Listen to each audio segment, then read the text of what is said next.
நீங்கள் வந்து 30 வயசுக்குள்ளே இருக்கிறவங்களா கண்டிப்பாக இந்த வீடியோ வந்து மிஸ் பண்ணாமல் பாருங்கள்.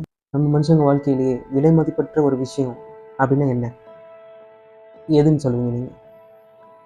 காசா, பணமா, இல்லை ஜென்ரேஷனல் வெல்த்தா, இல்லை வந்து ஆடம்பரமான ஒரு வாழ்க்கையா, இல்லை ரொம்ப பணம் கொடுத்து வாங்கின ஜுவல்ஸா, இல்லை நம்மளோட எக்ஸ்பென்சிவ் கார்ஸா, பைக்ஸா, இல்லை நம்மளோட எக்ஸ்பென்சிவ் மொபைல்ஸா?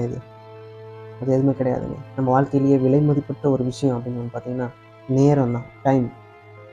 ஸோ அப்படிப்பட்ட ஒரு விலை மதிப்பற்ற ஒரு இந்த டைமை வந்து பார்த்தீங்கன்னா, இந்த ஒரு செகண்ட் இப்படி வந்து போச்சுன்னா, அதை வந்து நம்மளால திரும்ப கொண்டு வர முடியாது. எவ்வளோ நம்மகிட்ட காசு இருந்தாலும் சரி, அதை வந்து திரும்ப கொண்டு வரவே முடியாது. ஸோ அப்படிப்பட்ட ஒரு டைமை வந்து பார்த்தீங்கன்னா, நீங்கள் வந்து உங்களுக்கு தேவையில்லாத விஷயத்துக்கு, இல்லை வந்து மதிக்காத ஒரு மனுஷங்களுக்காகவோ, இல்லை வந்து உங்களை வந்து பல வருட உங்களோட ஃப்ரெண்ட்ஷிப்பாக இருக்கலாம், இல்லை ரிலேஷன்ஷிப்பாக இருக்கலாம், அதுலேருந்து விலகி உங்களை வந்து ஒரு நாள் இல்லை ஒரு வாரத்துக்குள்ளேயே மறந்து போகிற மனுஷங்களுக்காக நீங்கள் வந்து என்றைக்குமே அப்படிப்பட்ட உங்களோட வேல்யூபிள் டைமை வந்து செலவழிக்காதீங்க.